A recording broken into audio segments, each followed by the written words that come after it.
Bienvenue sur YouMedia. Depuis 2002, une maison accueille des journalistes réfugiés politiques en France.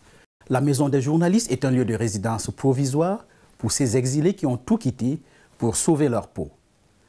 Notre équipe était à leur rencontre. Regardez. Au clair de la lune, mon ami Zongo refusa de bâillonner sa plume au Burkina Faso.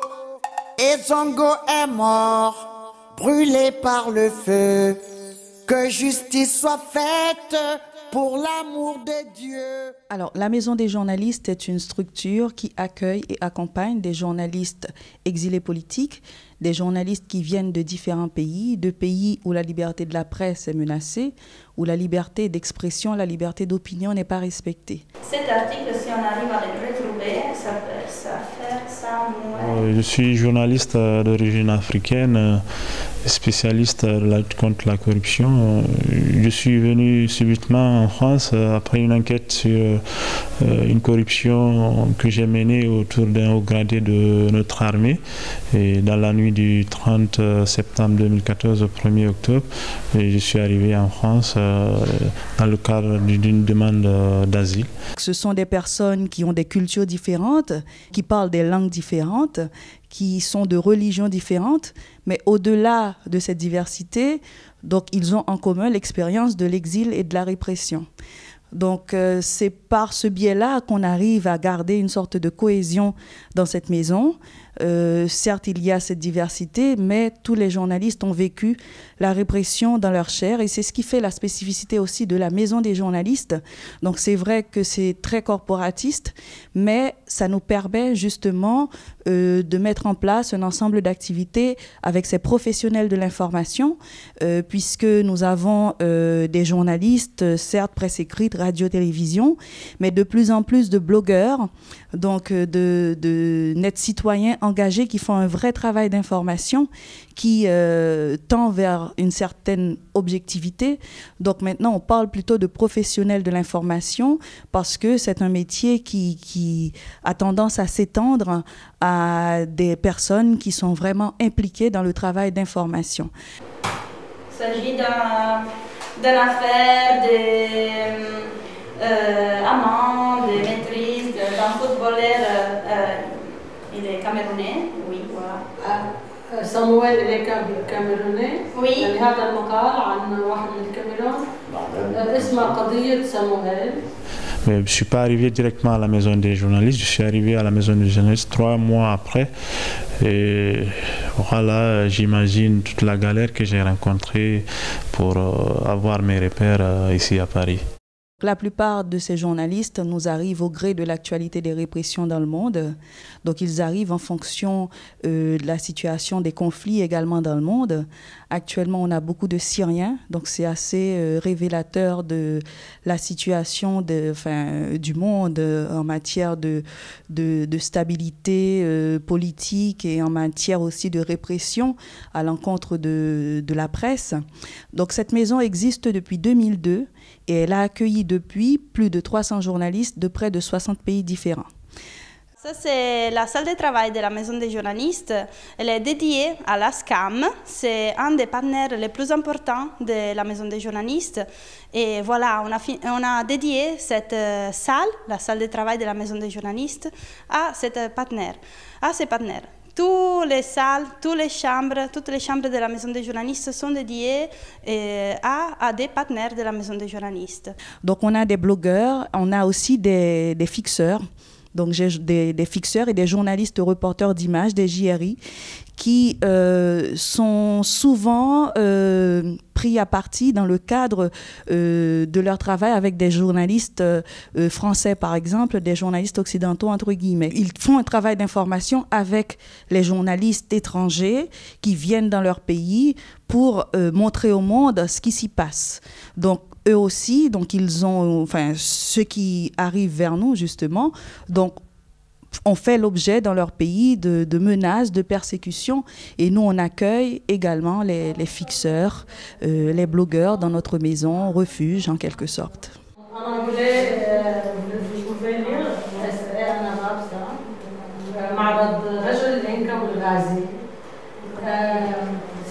Les les bâtiments de la Maison des journalistes est aussi également offert par la mairie de Paris et pour soutenir la mission de la Maison des journalistes. C'est depuis 2003 que les bâtiments où on se retrouve est le refuge des journalistes exilés partout dans le monde. Voilà, elle était fatiguée, elle ne supportait plus sa femme, et donc elle a causé d'avoir publié. Elle a causé de. Je ne me rappelle pas, excusez-moi. Elle a accusé, elle, sa femme, elle a accusé. L'accuse d'avoir voulu, ils sont en train de lire le roman. Il y a plusieurs volets dans le projet de la Maison des journalistes. Il y a un volet social. Donc quand les journalistes, ils arrivent en France, donc ils sont pour la plupart déboussolés. Donc la première chose, c'est de se trouver un toit, c'est d'être en contact avec des structures françaises. Donc, c'est pas souvent évident pour des personnes qui ne parlent pas le français, par exemple. Donc, il y a cet axe-là dans le projet de la Maison des journalistes.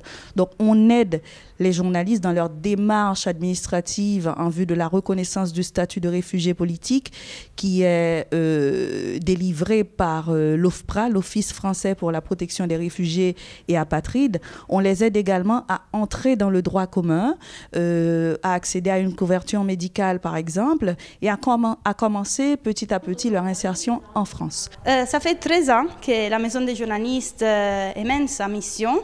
Et voilà, en 13 ans, elle a hébergé, accueilli et accompagné plus de 300 journalistes venus de 60 pays différents. Ici, on se retrouve dans le cœur de la Maison des journalistes. C'est une des salles en commun de la Maison des journalistes.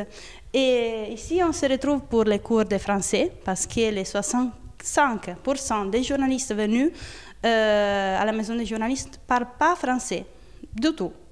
Donc, chaque matin, de 10h à midi, les professeurs bénévoles, sont 3 pour le moment, viennent pour donner des cours aux journalistes francophones, non francophones. La Maison des journalistes a un journal en ligne qui s'appelle L'œil de l'exilé. Cela permet aux journalistes de rester dans le métier parce que le fait d'arriver en France, donc le pays des droits de l'homme, et de ne pas pouvoir publier, de ne pas pouvoir continuer à exercer son métier de journaliste, donc c'est une sorte de répression. Donc c'est pour ça qu'on a jugé nécessaire, utile, d'ouvrir cet espace d'expression pour que les journalistes puissent continuer à publier leurs articles, à partir en reportage. C'est vrai que pour certains se pose la barrière de la langue, mais on arrive quand même à la surmonter avec des traducteurs, des interprètes bénévoles qui travaillent avec nous pour que tout le monde puisse s'exprimer librement. Donc on a également un volet éducatif dans le projet de la Maison des journalistes, puisque nous faisons de la sensibilisation aux valeurs fondamentales et citoyennes. Et nous visons plus particulièrement les jeunes. Donc à ce titre, on a un projet qui s'appelle Renvoyé spécial. Donc ce sont des rencontres qu'on organise un peu partout en France avec les journalistes exilés et des lycéens. Donc ce projet est mené en partenariat avec l'Éducation nationale, donc le CLEMI, qui est une instance de l'Éducation nationale en France. Et donc les jeunes ont la possibilité d'écouter le témoignage d'un journaliste qui a vécu la répression dans sa chair. On a reçu 50 étudiants de 35 pays différents qui sont venus ici à la Maison des journalistes pour échanger avec les journalistes de la Maison des journalistes. En particulier, ils ont rencontré 2 journalistes, Naed Badaouia de Syrie et Diana Kizimana du Burundi.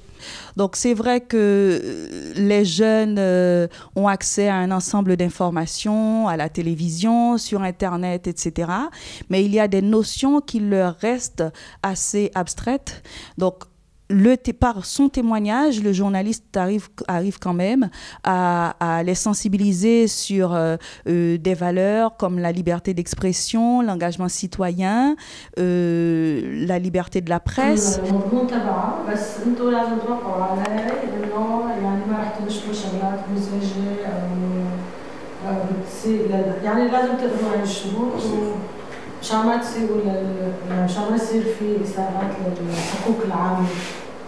Voilà, donc si vous voulez, si vous avez un blog. Là aussi, l'idée, c'est de faire porter la parole des journalistes, c'est de faire connaître leur parcours d'exil et pour une exploitation en quelque sorte positive. Donc, c'est pas raconter pour raconter, mais c'est raconter pour éveiller les consciences. Ici, c'est aussi la salle de la bibliothèque. On peut voir qu'on est en train de réorganiser la bibliothèque de la Maison des journalistes. Et également, c'est la salle de la connexion Internet.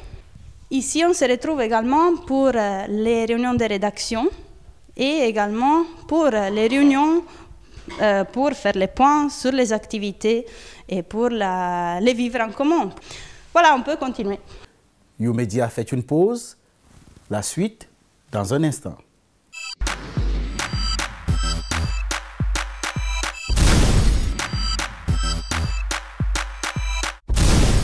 Retour sur le plateau de YouMedia pour la suite de notre visite à la Maison des journalistes. Ici, on peut voir une petite revue de presse des activités de la Maison des journalistes, où on peut retrouver soit des petits commentaires mignons des gens qui ont rencontré les journalistes de la Maison des journalistes. Dehors et dedans la Maison des journalistes, il y a une exposition de Mouzaffar Salman, qui est un photographe syrien. Ces fresques est très important aussi parce qu'il montre à travers une simple signature la solidarité de plusieurs dessinateurs de presse français, comme par exemple Cabu et Honoré, qui sont deux des dessinateurs de Charlie Hebdo, qui ont perdu leur vie lors de l'attaque du 7 janvier dernier. Et les deux étaient des amis de la Maison des journalistes et à travers leur signature sur ces fresques, ont voulu montrer leur solidarité, leur soutien envers les journalistes de la Maison et la mission de notre association. Elle a dit qui est le groupe, qui est le rédacteur. J'ai dit c'est vous. Oui. Pour la publication, c'est moi et c'est... Qu'est-ce que c'est la Maison des journalistes? La Maison des journalistes, c'est un lieu qui se base sur les principes de la solidarité confraternelle. Comme par exemple, on peut voir France Télévisions, TF1, M6, Arte, mais également des organisations internationales, comme par exemple Freedom House. C'est récemment un partenaire qui soutient la Maison des journalistes. Par exemple, la CPJ, c'est un partenaire qui s'est ajouté à la liste des mécènes, on peut dire les organisations mécènes de la Maison des journalistes.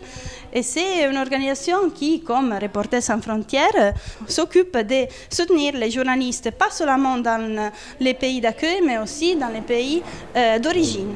Il y a eu un article de Pierre Thau. Pierre Thau, il est un caméraman ivoirien, donc il y a bien 2 Ivoiriens qui ont gagné la top 10. Et c'est où je voudrais bien la trouver. Il a écrit sur l'internat d'excellence à Metz. Alors, qu'est-ce qu'il a fait? Pierre Thau, il s'appelle Pierre Thau. Comme on peut voir, on est à l'entrée et tout de suite à côté, il y a les bureaux de l'action sociale. Ce bureau est géré par M. Frédéric Roy. Il est le responsable de l'action sociale. Normalement, il s'occupe de toutes les démarches liées au social, liées à la partie juridique. Pourquoi? Parce que normalement, tous les journalistes qui viennent ici sont des primo-arrivants, c'est-à-dire ils ne sont pas déjà des réfugiés, mais la plupart sont des demandeurs d'asile.